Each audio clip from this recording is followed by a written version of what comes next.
Now another example of this whole idea, this madness of making us all mujtahidun.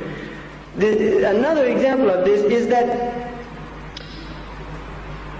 we can come along now and determine the prayer of the Prophet.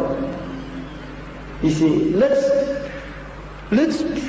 here's the way the Prophet ﷺ prayed, and this is what you should follow, right? Now there is a book out with deference,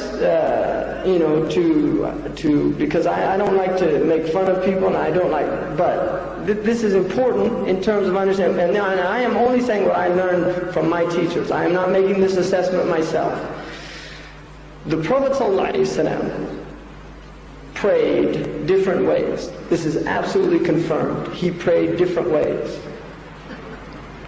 Somebody will say, the Hanafi goes from the ears, Allahu Akbar, and then he goes under the navel, right? Now that was the days before people had big stomachs too, because the early people didn't have big stomach. Now it's hard to get under the navel for some people. But the point is that Abu Hanifa, now they say, Ya akhi, the hadith about praying under the navel is da'if. Da'afahu fulan ibn fulan. Well, who do you think Abu Hanifa was?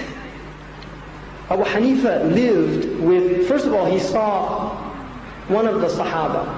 But he lived with people who lived with the Sahaba. He lived with people who prayed with Ibn Mas'ud. He lived with people who prayed with Sayyidina Ali. You don't think they didn't know where to put their hands? I mean, I've been here a few days in Liverpool, and you can ask the people that have been spending time with me, does Hamza move his finger or not? Where does Hamza put his hands? And they'll tell you, because they've been with me a few days. You don't think the Imam didn't, and he wasn't concerned about that? I mean, seriously, use your brains. Now somebody comes 1400 years later and he's going to make the corrections about people who were living with tabi'een, who lived with the Sahaba, and not just tabi'een like the onion seller on the street corner, tabi'een who were ulama mujtahidun. I mean, they're not simple people that just, no. Imam Malik, he took from the most learned people of his age, Nafi', the freed slave of Ibn Umar, who by the consensus of the ulama followed the sunnah more strictly than anybody. He used to follow the sunnah so strictly that if he heard the Prophet walk down a certain street in Medina, he used to go to walk down that street. And somebody would say, Ya akhi, you can't cut your beard, you have to have a beard down to here. And Ibn Umar cut his beard to here. I mean, seriously, and Ibn Umar knew, Malik knew where Ibn Umar put his hands. Malik knew whether or not you could move your hand in the prayer, or whether it was still. And the same with Imam Shafi'i, and Ahmad ibn Hanbal, and Abu Hanifa. And I say, and the scholars that I have heard from say, that we trust the mistakes of those Imams better than the corrections of these people nowadays. I feel safer with Malik's mistakes than so-and-so's corrections today. Really. I feel safer because those people, first of all, had taqwa. Second of all of their food was halal. You can't get halal food anymore. It's all riba. There's an imam in Egypt that won't drink from the water pipes because it's made with haram money. He drinks from a well. And when people bring him a glass of water, he says, is it from the well or from the water pipes that the government put down? If they say it's from the water pipes, he says, no thank you. Where's that type of wara'? That's the wara' of the early Salaf community. So we have to understand who these people were. And we follow them. These are the Imams, and they're rightly guided. And their deen has been transmitted unbroken until this day. Now somebody comes along now in the 20th century Jahiliyyah and wants to tell me, no, we have to reform Islam. Islam doesn't need reformation. We're not Christians. They had their reformation because the first thing was wrong. And they based the reformation on the first thing, so the reformation was wrong. The first thing was right, so we don't need reform, we need tajdeed, renewal. And there's a difference between reform reform and renewal. And this is what we need. So we should understand this. So once you learn all these sciences, then you have to know usul, istinbat. Because the Quran talks, الَّذِينَ يَسْتَنْبِطُونَهُ مِنْهُ. The istinbat, the usul, is how they derive. Now Malik and Abu Hanifa and Shafi'i and Ahmed differ on their usul. And their usul is all rightly guided. And this is what we call mujtahid mutlaq. The absolute mujtahid is the one that can actually, he has his own usul. And he can derive hukm based on his usul. So from the usul of Imam Malik is Amal Ahl al-Madinah. That's not an usul of Abu Hanifa except for very few things. From the usul of Imam al-Shafi'i radiallahu anhu is the preference of khabar ahad over action. So these are, we have to understand usul. And then you have to know the am, the khas, the muqayyid, the mutlaq. You have to know that al-khas yuqaddam ala al-am, that the specific injunction is over the general injunction, that the muqayyid yuqaddam ala al-mutlaq. You have to know what the al-mustal wal-mubayyan, ambiguous things and clarified things. You have to know nas al-kitab, wa zahir al-kitab, wa tanbih al-kitab, wa illat al-kitab. You have to know all of these things before you can start making ijtihadat. So it's a very high maqam, and all of us are welcome to it if we have the knowledge. Now I will tell you one thing, my own experience. When I was in Mauritania, I got a glimpse of the types of memories that these early people had. Because I met people that could hear a poem of 30 lines one time and repeat it. I met that personally. I have met people like that. I met a man who memorized the whole Qamus of Imam al-Fairuzabadi. 4 volumes. He memorized it by rote. He could just repeat it to you. When Wal Mayaba went, rahimahullah, the great mujtahid of the Maliki Madhab, went to, somebody charged him to go to Turkey and copy down the dictionary there.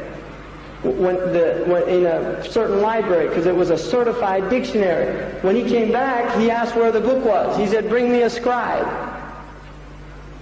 And the man brought him a scribe, and he dictated the dictionary to him. I mean, where do you get people like that? Now somebody memorized the 40 hadith, and suddenly they're muhaddith. They memorize juz amma, and they're mufassir. Like one of the Imams said, in every library in the Muslim world, in books of fiqh, the first volume always missing, and in tafsir, the last volume.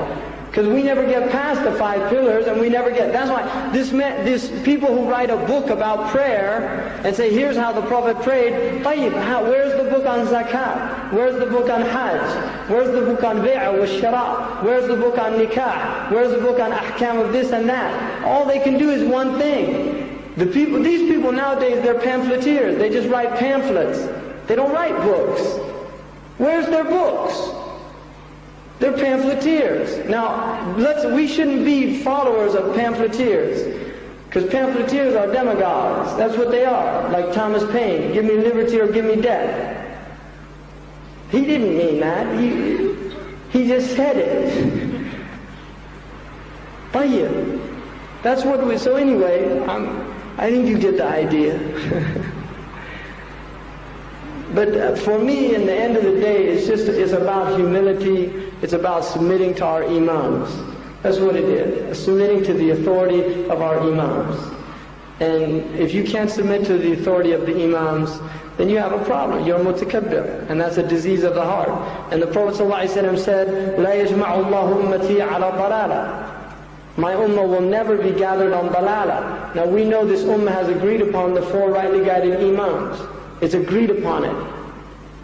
The people of Sunnah and Jama'ah. And this is what was taught for the last 1200 years. And it's only recently people trying to get rid of these Imams. Now the fall of the Muslims and the decline of the Muslims has nothing to do with madhab.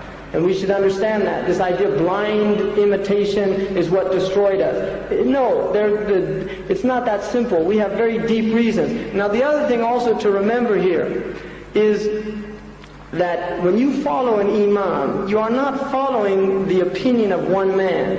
You are following a school that has had literally 1,000 years of the greatest intellects of this ummah looking at it and revising it. Because I didn't go into, you have Mujtahid Mutlaq, who's an absolute Mujtahid. Then you have Mujtahid Muqayyad, who's an Imam, who's usually the students of the Imams, who are limited in that they don't go outside of the usul of the Imam, but they have a very free hand at fatwa and ijtihad. And then you have Mujtahid Madhab, who's limited within the madhab confines of the school and follows the majority opinions of the school. And then you have, and he gives fatwa that might go against the Imam al-Mutlaq or the Imam al-Muqayyad. And then you have Mujtahid Murajjah, who is somebody who distinguishes between valid opinions inside the madhab itself. So for instance, in the Maliki madhab, the dominant opinion amongst the ulama of the Maliki madhab is that when you pray, you keep your hands at your side. Now somebody says, there's no dalil for that.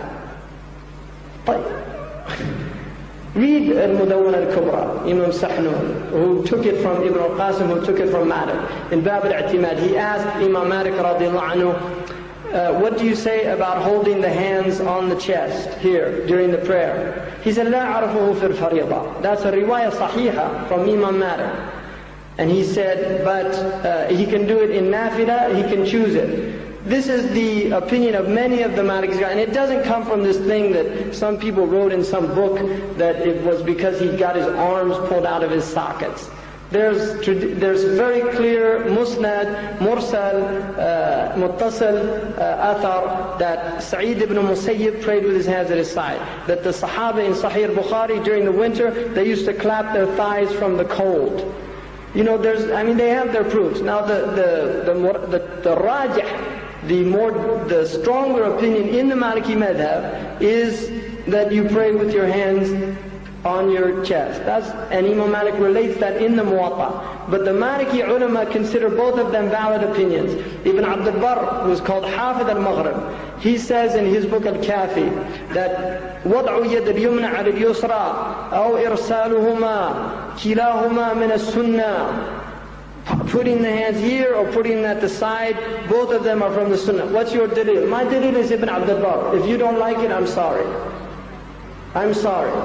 Because who am I going to trust if I don't trust the rightly guided ulama of this ummah? I don't have the ability to go through the hadith and do all these things and understand. And if you come to me with a hadith and say, see the hadith, tayyib, I trust that Ibn Abd al-Barr, who memorized 100,000 hadiths with their isnad, he knew the sunnah.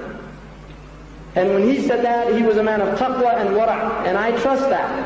And I trust Sahnun. And I trust Ibn al-Qasim. And none of the Imams, of the 4 Imams, not one of them say that this is wajib. Not one of them. And now people breaking their arms over these issues. Breaking their arms over these issues. Fighting in masjid about where you put your hands. There's people more concerned about where their feet are than where their heart is. Really. So we should just think about all these things. And also remember the historical context of this ummah, where we are historically, and also the ignorance and the deep arrogance and absence of humility of the Muslims, all of us. We've lost humility, and this is why Allah has abased us in the earth. Because مَنْ تَوَاضَعَ لِلَّهِ رَفَعَهُ اللَّهِ. The one that goes humble and low, Allah raises him up. And the reason we're abased in the earth is because we lost our humility before Allah and before the slaves of Allah. We prance around thinking we're like the Jews, the chosen people. And now we're being treated like the Jews everywhere, being persecuted and oppressed. If you make a claim, watch out. Watch out. Ahmed Zarruq in his Qawa'id says, مَنْ أَدَّعَ رُتْبَةً لَيْسَ لَهُ فُضِحَ بِشَوَاهِدِ الْإِمْتِحَانِ. The one who makes a claim that is not his rank, Allah will expose him and humiliate him before creation.